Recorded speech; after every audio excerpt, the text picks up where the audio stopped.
Council tax is a local taxation system used in England, Scotland and Wales. It is a tax on domestic property which was introduced in 1993 by the Local Government Finance Act 1992. Each property is assigned one of 8 bands, based on property value, and the tax is set as a fixed amount for each band. Some property is exempt from the tax, some people are exempt from the tax and some people get a discount. In 2011 the average annual levy on a property in England was £1,196. In 2014-15 the tax raised enough money to cover 24.3% of council expenditure. Council tax is difficult to avoid or evade and therefore has one of the highest collection rates of any tax, within-year collection rates of 97.0% in 2014-15. Organization. Council tax is collected by the local authority. However, it may consist of components levied and redistributed to other agencies or authorities. The nature of the council tax. The council tax combines both a property element and a personal element. Most councils allow reductions for single occupancy, which is levied at 75% of the total bill, in which case 50% is the property element and 25% the personal element. The Valuation Tribunal Service has cleared up many previous doubts regarding the exact nature of the council tax and states that the tax is a mix of a property tax and a personal tax. Generally, where 2 or more persons reside in a dwelling, the full tax is payable. If one person resides in the dwelling, then 75% is payable. An empty dwelling attracts only a 50% charge unless the billing authority has made a determination otherwise. Quote, some councils are starting to charge 150% to 200% on empty properties, in order to force owners to rent out the property as a measure to combat the housing crisis in the UK. At the bottom and middle end of the market, council tax is a progressive tax based on the value of the property. The higher the value of the property, the higher the amount of tax levied irrespective of the amount of inhabitants at the property. However, there is only one band for properties valued above £320,000 and so the tax stops increasing after this point. Therefore, the tax has been criticised for being disproportionate, with those in more expensive houses not paying as much as those in smaller houses as a proportion of the value of the house, and has therefore been called a new poll tax for the poor. The valuation of the property is carried out by the Valuation Office Agency under the auspices of Her Majesty's Revenue and Customs. Council tax arrears. An area that is facing growing attention is the number of households that are falling into arrears with the council tax payments. The ordinary route for councils to chase unpaid debts is to apply to a magistrate's court for a liability order. If a liability order is granted, the council can undertake enforcement action. In 2014-15, the court and administration costs in relation to council tax debt increased by 17%. In 2014, a debtor was wrongfully arrested whilst a bailiff visited a property on behalf of Wandsworth Council. The local government ombudsman has since carried out an investigation into the actions of the bailiff during the visit and will publish the decision on its website. Collecting authorities. The collecting authorities of the councils of the districts of England, principal areas of Wales and council areas of Scotland, i.e. the lowest tier of local government aside from parishes and communities.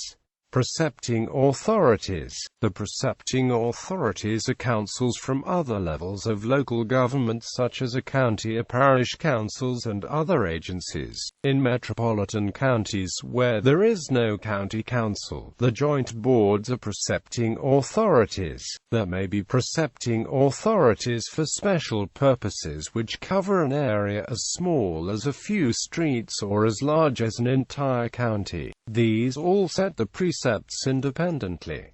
Each of the levying authorities sets a precept to be collected for households in their area. This is then divided by the number of nominal bandee properties in the authority's area to reach the bandee amount.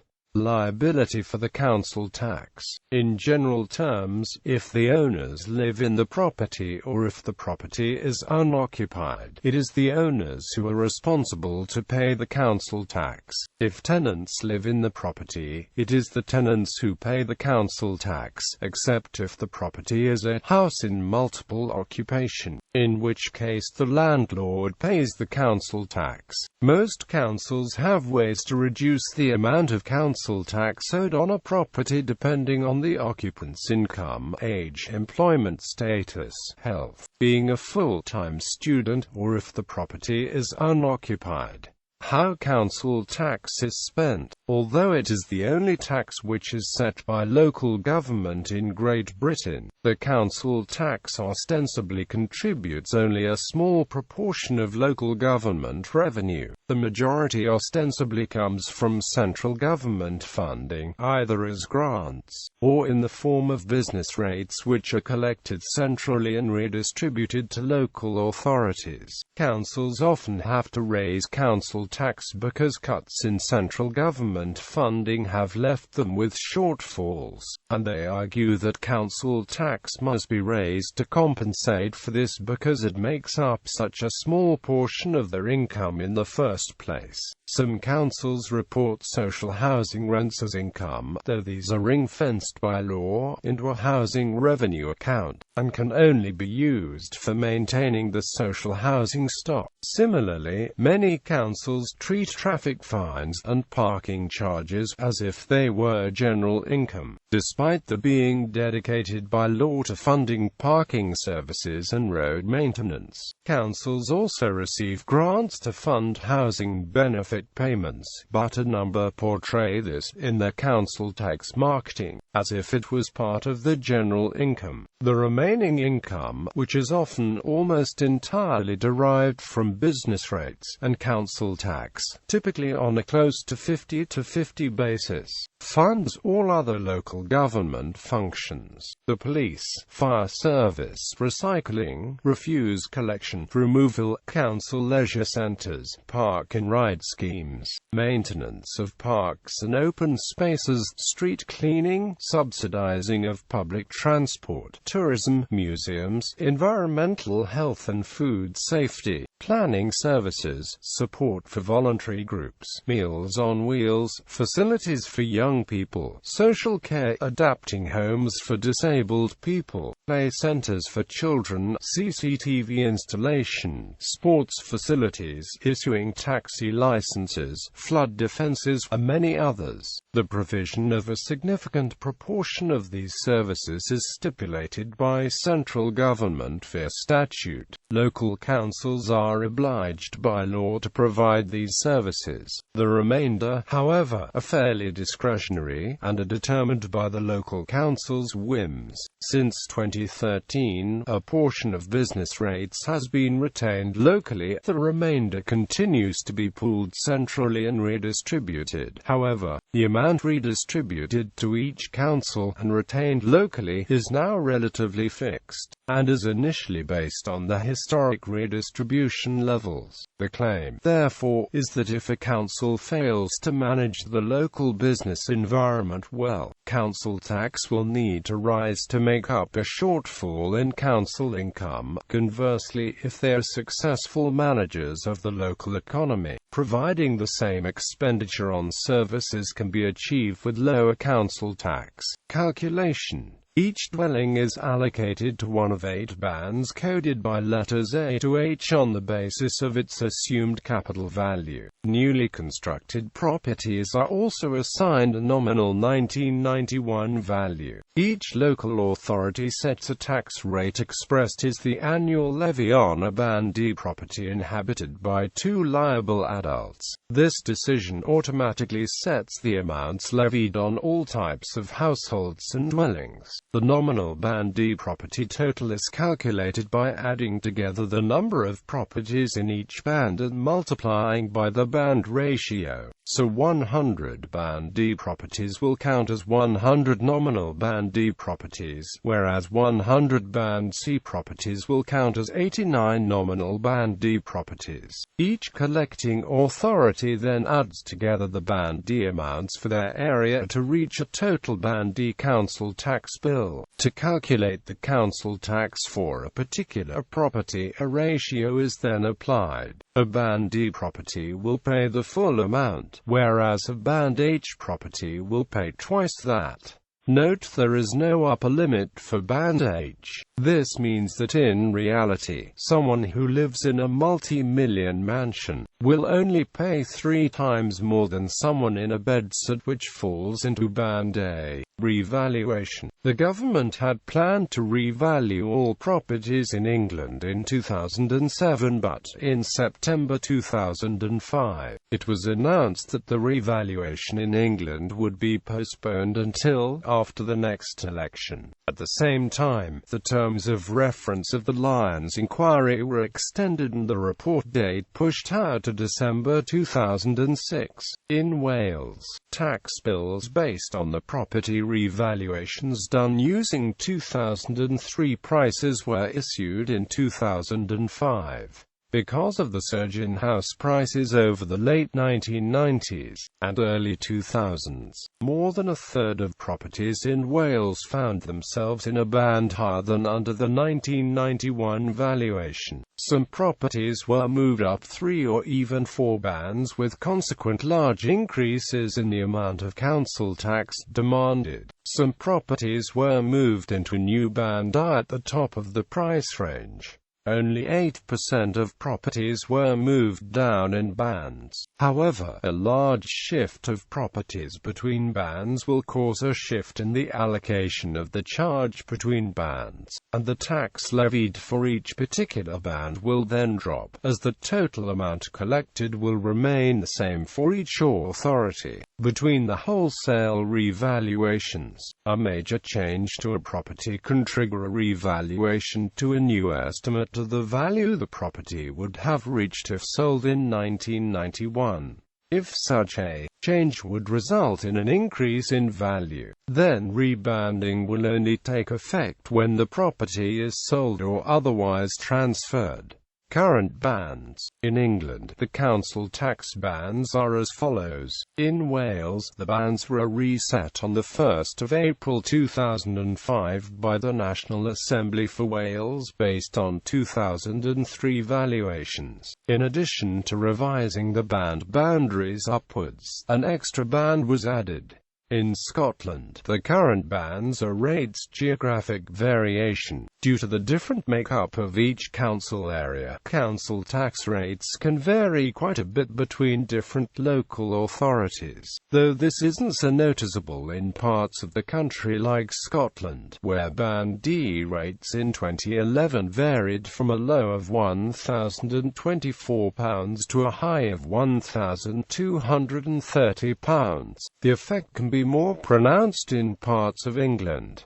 For example, the 2008 rates in London had this sort of distribution variation over time. Under the Labour government of Tony Blair, average council tax rates rose dramatically above inflation, creating a degree of resentment by residents. The subsequent coalition government have made an effort to get councils to freeze council tax rates, gradually eroding the above-inflation increases via ordinary inflation. This has been achieved by offering councils large grants in return for freezing the council tax rate. For example, in some years these grants were equal to the amount that would have been gained by a 1% council tax rise. In addition, the law has been changed so that councils cannot increase council tax by an amount higher than the cap specified by the government, without holding a local referendum to approve the change. No council has invoked such a referendum, but many have raised council tax as close to the cap as they can get without passing it. Although elements of local government policy is a devolved matter, the Barnett formula leads the Scottish government to acquire funding somewhat in accordance with central government priorities.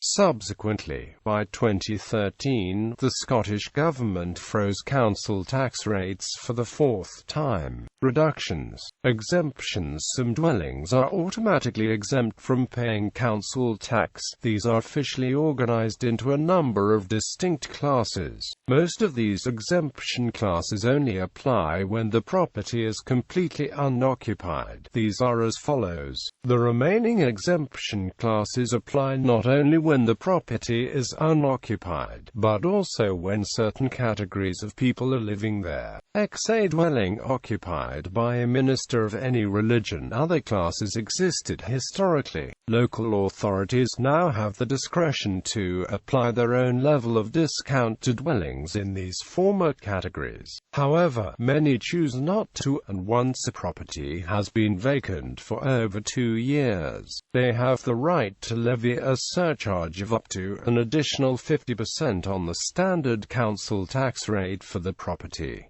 Statutory discounts. Low occupancy. A fixed discount, currently set at 25%, is available when there are fewer than 2 residents. This is known as the single-person discount, though it is often concluded that the full council tax charge must therefore be based on 2 or more adults being resident at a property. This is not strictly true. Some people are automatically disregarded when counting the number of residents for this purpose, such as full-time students. The legislation also provides that, to count as a resident of a property, an individual should have the property as the sole or main residence. Case law has established that no single test may be used to determine whether this condition is met. As part of the National Fraud Initiative, every other year, the Audit Commission analyses metadata deriving from council tax accounts together with the full electoral register to produce lists of people it believes should be subjected to an investigation on the basis that there is a risk that a discount is being received when an adult who does not fail to be disregarded is actually resident in the dwelling.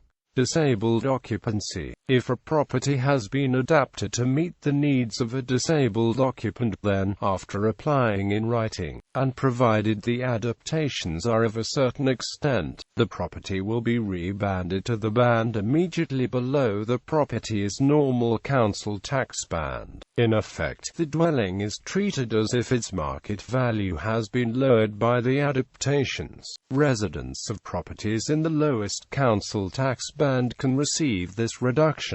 They will be placed into a band at discretionary reductions. Under the Welfare Reform Act 2012, local councils were given powers to create new deduction rules for the council tax. These rules are now officially known as council tax reduction schemes. Though many councils market them to residents as council tax support, the choice to market the rules as a benefit, rather than a tax cut, may be an ideological one.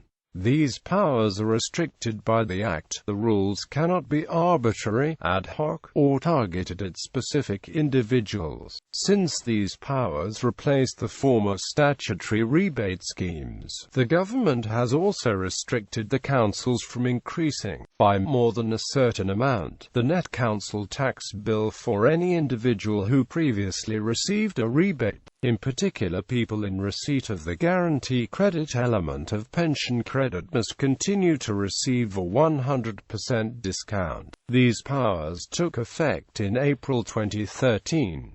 The consequent reduction rules vary from one local authority to another, with some councils keeping the same rules as the rebate schemes they replace, while others took the opportunity to inflict a small level of tax on people with low incomes.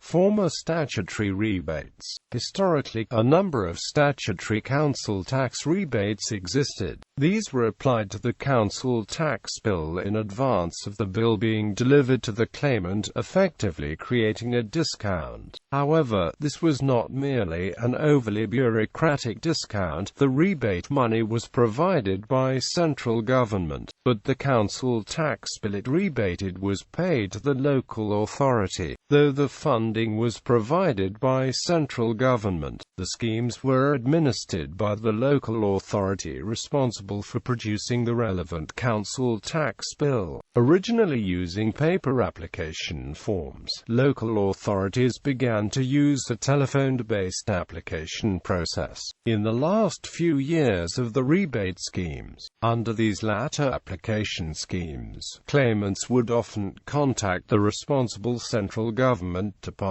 who would then forward the details to the local authority. Since 2013, explicit council tax discounts have been provided instead. The local authorities have been given the right to choose their own rules for the discounts within certain bounds, but many local authorities choose to use similar or identical rules to the former statutory rebate schemes. Second adult rebate. Many individuals share their dwelling with members of separate households, who would ordinarily be expected to pay a share of the council tax bill. However, in some cases, it would not be reasonable to expect those other residents to be able to pay a full share to assist individuals sharing with those residents. A rebate was available as follows: 25% if each of the second adults are in receipt of one of income-based job seekers allowance, or income support, or income-related employment and support allowance, or pension credit. Otherwise, it is based on the combined gross weekly income of all the second adults. Nothing if £228 or above. Council tax benefit. Council tax benefit was a means-tested rebate that potentially rebated 100% of a claimant's council tax bill. The rebate would be reduced by a fifth of any qualifying income above a certain level. Benefits did not qualify for this calculation, but most other income did. In effect, council tax benefit was a rebate for people with low incomes. The claimant could not be awarded both council tax benefit and second adult rebate, only the higher of the two, in relation to the claimant's circumstances, would be awarded. Non-dependent deductions. A non-dependent is a person that the claimant is sharing accommodation with but is not a member of their own household, such as lodgers or joint tenants. Since it would be reasonable to expect non-dependents to contribute towards the council tax bill, council tax benefit was reduced so that it only covered the claimant's hypothetical portion of the council tax bill. However, no reduction was imposed if the claimant or the partner needed substantial care. This qualification was met if, and only if, the claimant was registered blind, or in receipt of the care component of disability living allowance, or severe disablement allowance, or exceptionally severe disablement allowance. No contribution was expected from non-dependent who would themselves qualify for council tax benefit, were not counted towards the number of residents liable for council tax, were normally resident elsewhere, or were not adults, but the remaining non-dependents were each hypothetically expected to contribute the following amounts: £2.30 if in part-time work, otherwise, £2.30 if weekly income is under £178. £4.60 if weekly income is between £178 and £305.99, £5.80 if weekly income is between £306 and £381.99, £6.95 if weekly income is over £382. Council tax benefit was therefore reduced by an amount equal to these hypothetically expected contributions. Housing benefit. In Northern Ireland, where the old rates system is still in place instead of council tax, a rebate scheme existed for rates that was similar in design to council tax benefit. Confusingly, this was named housing benefit, despite another housing benefit also existing that to assist with rent payments. Administration of housing benefit for rates was split between two organizations depending on whether the claimant was renting or was an owner-occupier. Tenants could claim both kinds of housing benefit. While owner-occupiers could only get housing benefit for rates, tenants had to apply to the Northern Ireland Housing Executive regardless of whether they rented from a private landlord, for the NIHE itself, or from a housing association. Owner-occupiers had to apply to the Land and Amp Property Services Agency. Criticism of the principal council tax is criticized for perceived unfairness in not taking into account the ability to pay. These critics point out that while the capital value of the property in which a person lives might give some indication of the relative wealth of the individual, it does not necessarily relate to current income. Council tax advocates respond that those on low incomes can apply for council tax benefits which can significantly reduce the amount the applicant pays. This argument presumes, of course, that the system of council tax benefit is itself a satisfactory scheme. In particular, not everyone who is eligible to benefit will make a claim. Critics also claim that council tax has a disproportionate impact on renters, or those occupying part-owned social housing. They are paying tax according to the value of a property that they may not have been able to afford to buy or even rent at market rate. Equally, the tax isn't actually particularly proportionate even to property values. As per the above table, Band H property will pay at most 3 times as a Band A, even though the value of the property may be 10 or more times higher. While many argue that tax may have regressive characteristics, supporters point out that there is a significant means-tested benefit regime in place which offers rebates to those on low incomes. This has the effect of making the tax less regressive. Furthermore, in comparison to its predecessor and other taxes, council tax is straightforward to collect with in-year collection rates averaging 97% in England in 2014-15, and a significant proportion of the amount uncollected in the year is collected the next year. Alternatives. A wide range of alternatives to council tax have been suggested, from a charge based on service use by each individual, to a flat per capita rate, to a local income tax. Administering a system of local income tax independently of the national tax system would impose significant costs for government and business, significantly eroding the value gained from it as a source of local government income. Conversely, administering a local income tax as part of the national tax system would leave local taxation entirely under the control of central government, and there is little reason not to centralize it entirely. If historic bills. In Scotland, criticism has been levied not so much at the principle of the tax, but at its debt collection arrangements. Community charge and council tax debts can be pursued up to 20 years later. Few people will have conserved the payment receipts for such a long time, and as such are unable to prove that they paid. John Wilson MSP presented an enforcement of local tax arrears bill on the 19th March 2010 in order to try to reduce this collection time from 20 to 5 years. In England and Wales, council tax debt in line with other debts already expires after 6 years. An edition of the Current Affairs programme Tonight with Trevor McDonald on the 26th of January 2007 investigated whether millions of homes had been placed in the wrong band in the original 1991 valuation. It was shown that the banding valuations were often done by second-gear valuations.